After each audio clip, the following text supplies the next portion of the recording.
Welcome to Healthcare du Jour, where we dish up and digest the latest in healthcare. For the next 30 minutes, sit back as we bring you insight, commentary, and discussion on trending topics to the table, all expertly served up by our host and his guests. Now here's your host, Matt Fisher. Welcome back, and thank you for joining us as we dive into the hottest topics in healthcare. I'm your host, Matt Fisher. On the menu today is Dr. Michael Gerson, Associate Professor in Sports and Performance Psychology at National University. Dr. Gerson, welcome to the show. Thanks for having me. I appreciate getting the opportunity to talk to an audience.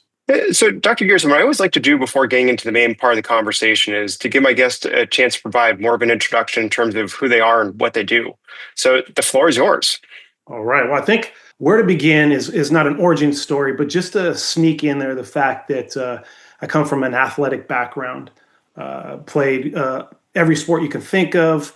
Even I was so hyper competitive. If it was Rochambeau, paper, rock, scissors, thumb wrestling, anything with competition, I was going to give it my best and my all. I love the spirit of competition. And so I played some ball in high school and college, coached high school and college baseball, and then pivoted into sport and performance psychology with a clinical background.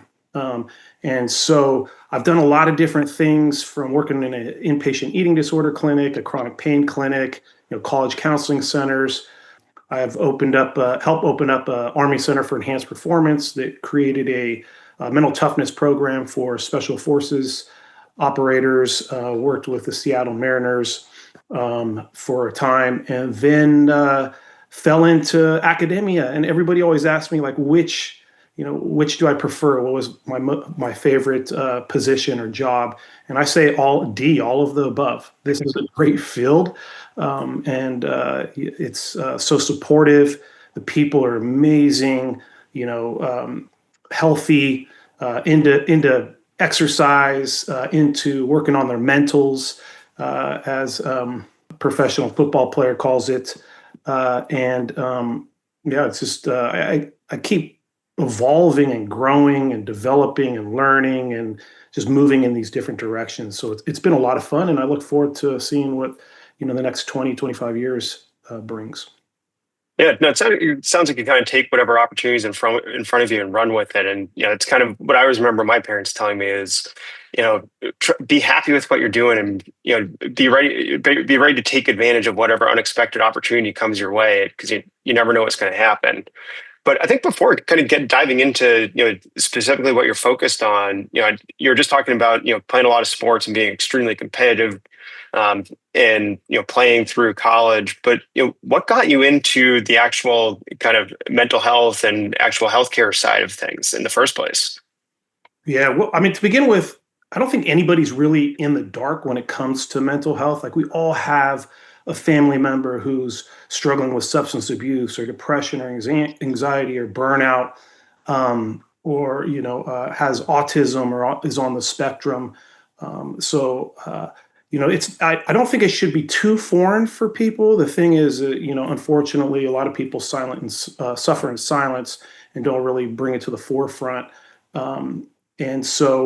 What really got me into it, as I double clicked into it, was back in 2001 when I started my doctorate program in clinical and sport and performance psychology. And that education was just really tightly woven into healthcare. And when I think of healthcare, I probably have a more broad definition, which is helping people suffer less and live more fully. Just real simple. So it doesn't matter if someone's, inpatient hospital or a clinic or a counseling center or, even the locker room. I think this expanded view, helps me look at wellness and well-being overall. And that we all struggle with our own mental health problems, issues, concerns. Started back in 2001, and I wasn't just taking classes in psychopathology, assessment, men and masculinity. I was in the field basically, starting year 2. So I spent 3 9-month practicums in healthcare settings. I talked about the inpatient and outpatient eating disorder clinic, an integrative pain clinic, counseling centers. And at the same time, I needed to get a job. So I worked in crisis at a company called Impact in Tempe, Arizona. And I was on a Spanish speaking mobile crisis team. And this was really eye opening, because I knew there was mental health issues and problems, you know, um, very broadly and generally, but I was seeing people who were hit the hardest in those moments. So I learned a lot about like risk and safety and trauma, but also resilience. And then just from there, taking mental health and well-being into the performance settings. So working with soldiers or tactical athletes are called, or athletes or teams. And I don't really see, like I said, these two worlds as separate. Mental health and performance they're deeply connected. Mental well-being drives, I believe, sustainable performance.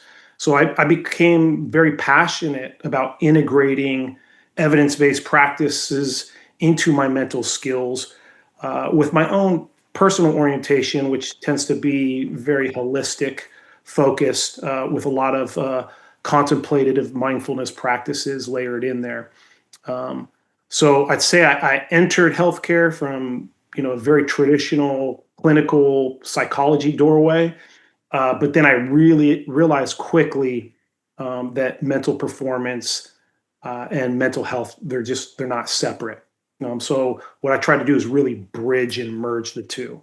And that certainly seems kind of aligned with where healthcare recently is starting to go, where it's there's that growing recognition and awareness that you can't separate physical and mental health. That I think implicitly you were saying everything is intertwined because your mental state is very clearly going to impact your physical state. Yeah, 100%. Yeah, that is, to me, mental health is a performance variable. How can it not be? If you're in crisis mode, then you are in survival mode, and you can't be in thrive mode, which that's where the ordinary magic happens, when you kind of put it all together on the field, on the court, on the mat. But you don't have access to that if your system's in fight or flight, and there's that sympathetic nervous system dominance. Yeah, and kind of as you're saying, you have a lot of focus on the performance area, which as you're saying is, if I'm understanding correctly, kind of can be a combination of sports or athletes that people might think about, as well as soldiers and members of the armed forces. Because I think you mentioned that at baseline there's a lot of similarities and overlap there. So kind of how has mental health and the ability to talk about and recognize the importance of mental health evolved in those fields? Because I feel like a lot of people might think, if you're talking about an athlete or a soldier traditionally, you think of someone who would at least present as very stoic and wouldn't be willing to admit about the struggles that might be going on internally.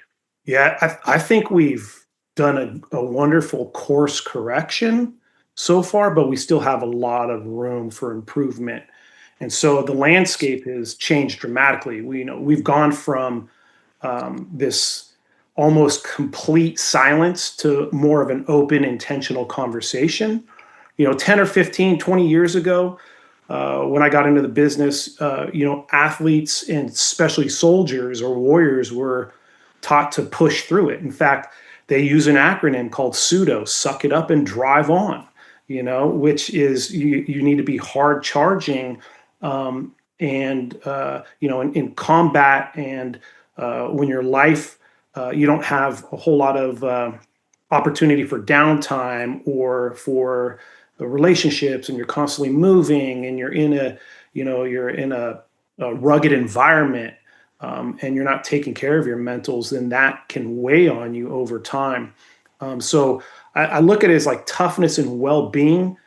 They used to be opposites, but now we understand it, as I mentioned, like mental health is a performance variable, and I would say a multiplier as well. So, just like you can't separate the mind from the body, you really can't separate the person from the performer. So what's happening now is that athletes are encouraged to train their mental skills the same way they train strength or conditioning or recovery, or technique. And so things like self-awareness and attention and grit and resilience and stress and recovery and team cohesion, put it in a team context or organizational context or leadership. This is not an afterthought anymore. It's part of the performance plan.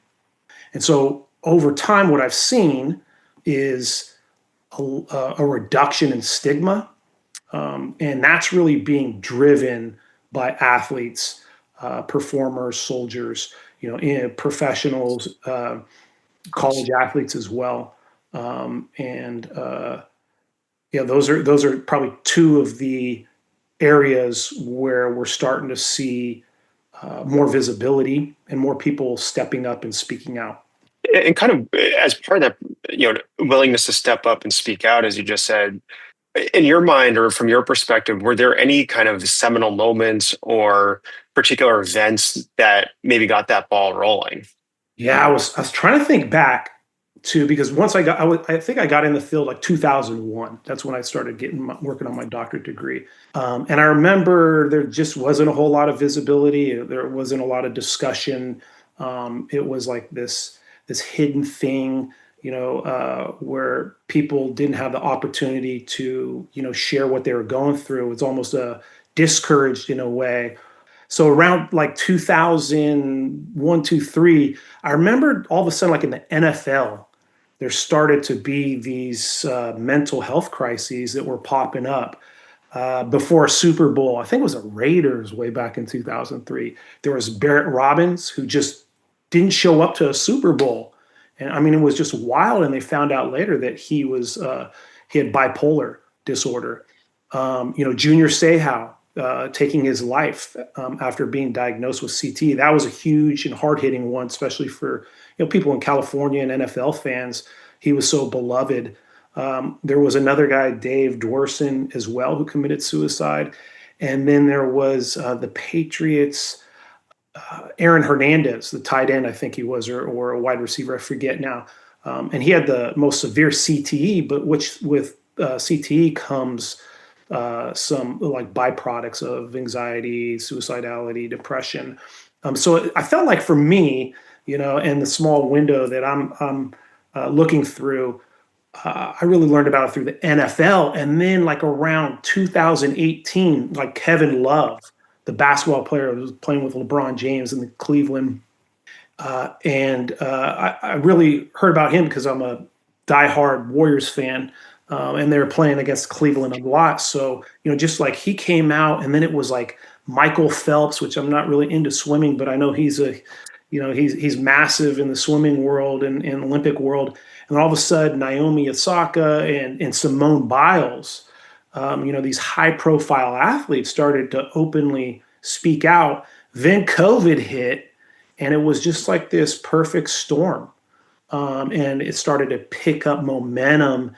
And, it seemed like people were becoming more courageous or had more of a platform as social media, started to pick up, and people could, get online and just talk freely and feel like they had, a little bit more anonymity.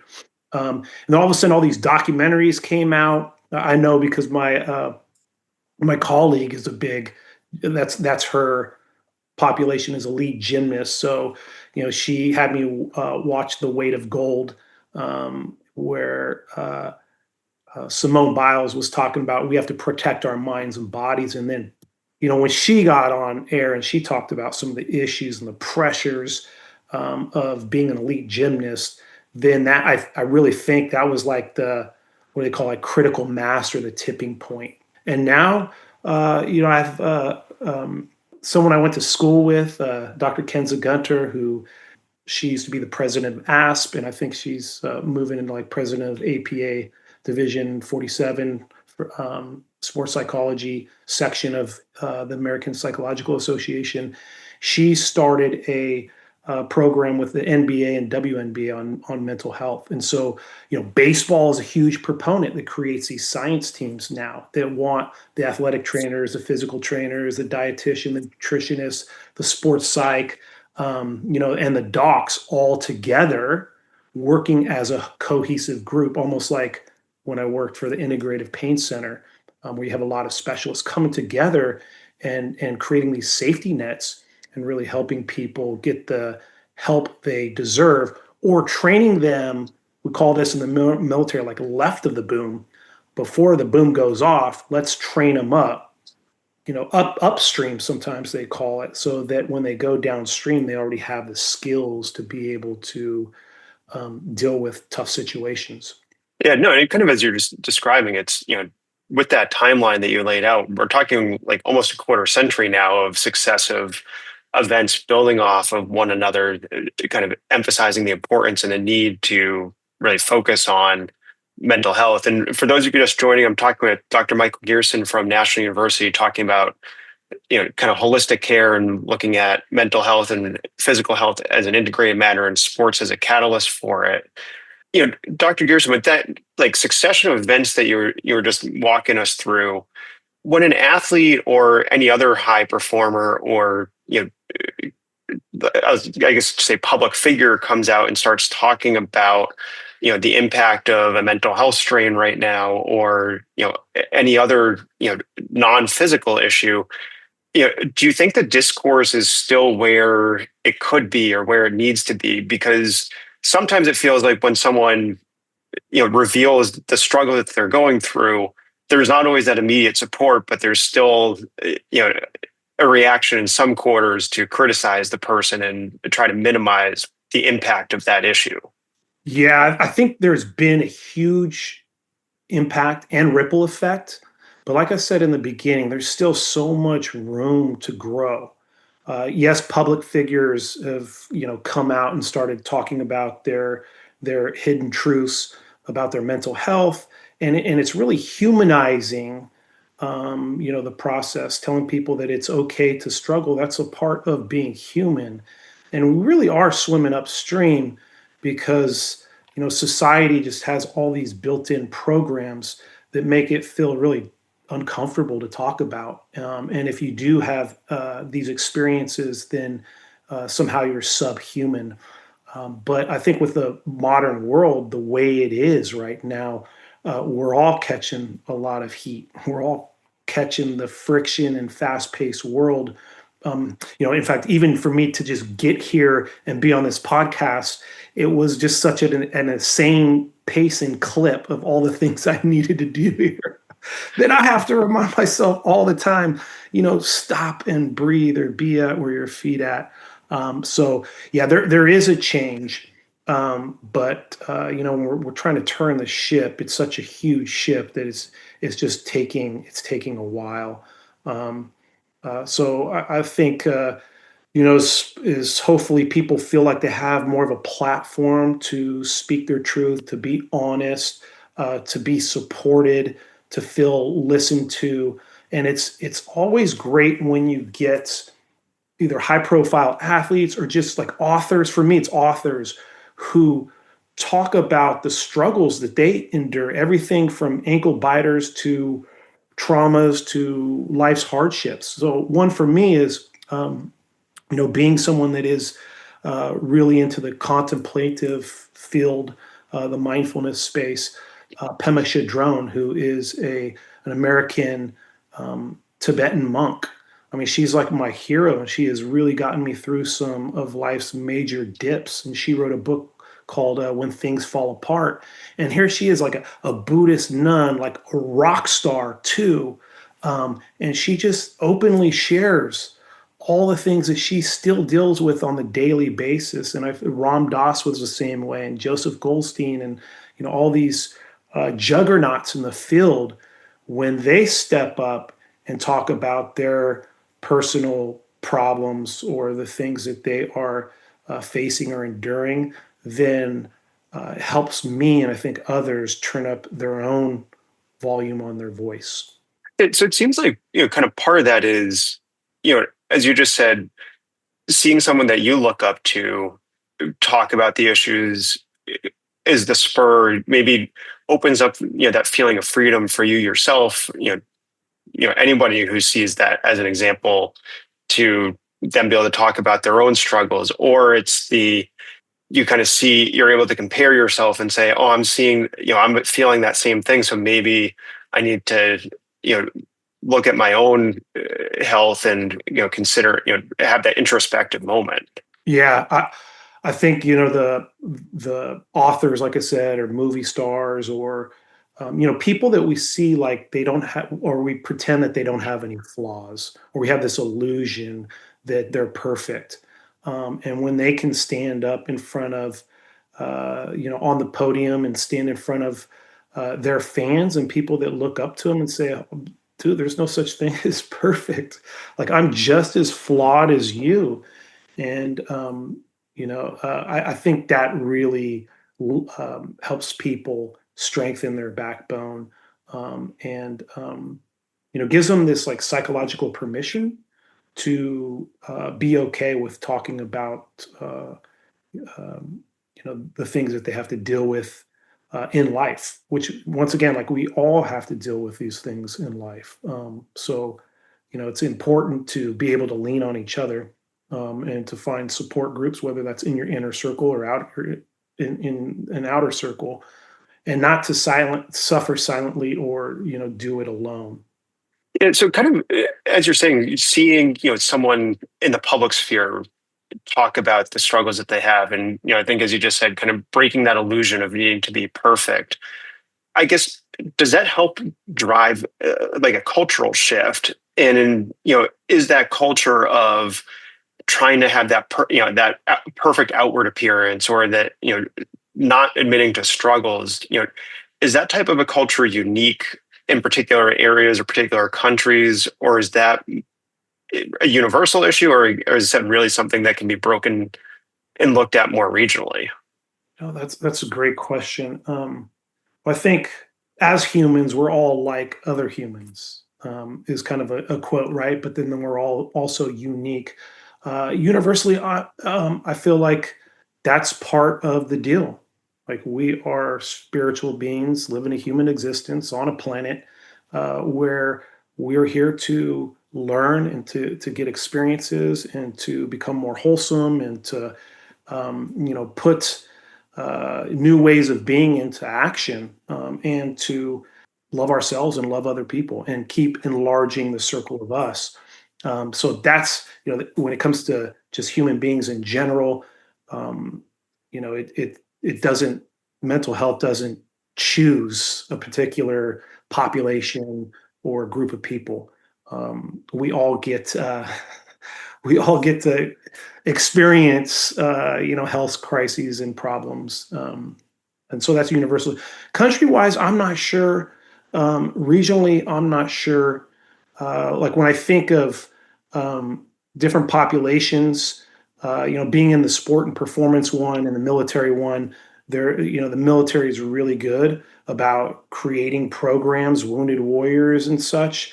Um, to wrap their arms around soldiers, especially who have the invisible wounds when they're coming back from combat, but also, stateside as well, with all the hustle and bustle and the high tempo and the tough environments that they have to work in, the constant travel, and everything that they have to deal with.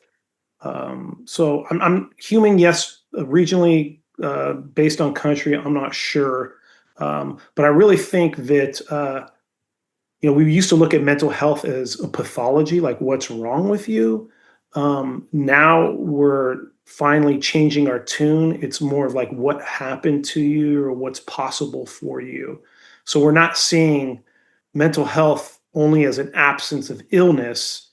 There's also things like emotional agility and resilience and a sense of purpose attached to it. So it's not so much looked at as a weakness. What we're trying to transition to is like mental health from a position of strength. Like when those athletes spoke up, they were speaking to the holistic part of themselves. They're being professional and they're being responsible. Like, this is my job.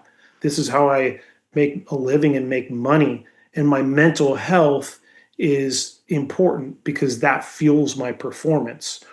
So sometimes, unfortunately, we look at athletes and high profile people is all they do. They're not human. They're just a performer, and we kind of forget that.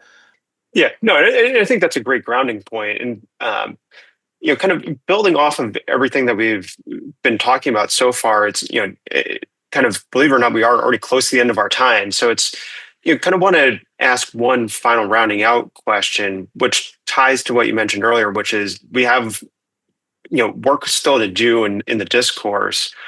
So what next step would you like to see taken to help make sure that, the discourse continues to improve?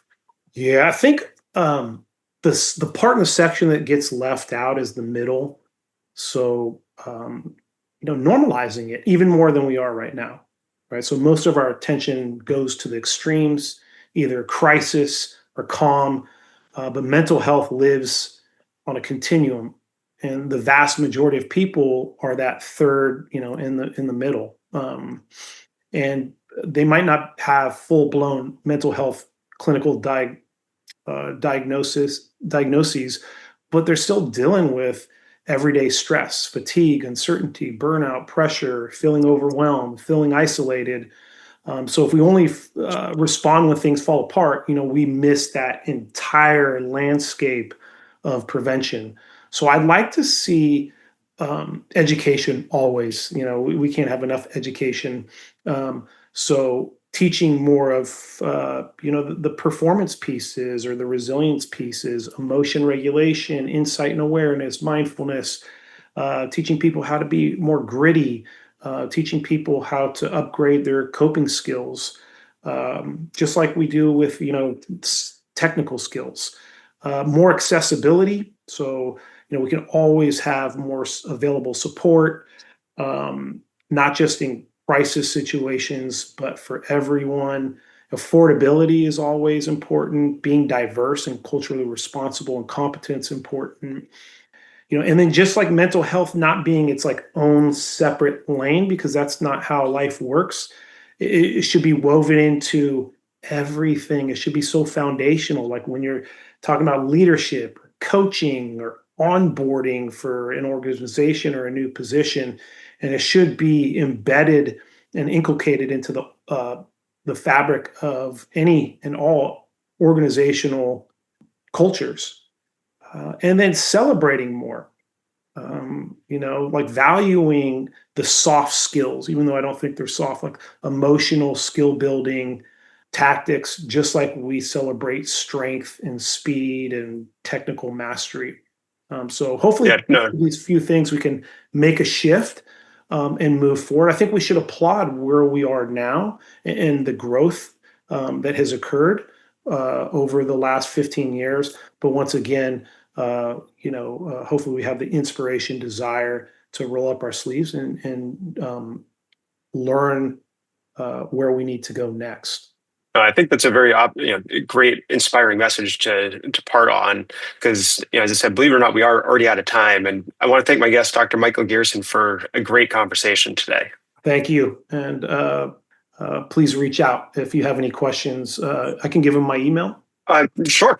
So, mgerson@nu.edu. If you have any questions, I would love to follow up with you. I'm here for you, and hopefully, you guys can find somebody and that can support you when you're struggling in life. So thank you, guys.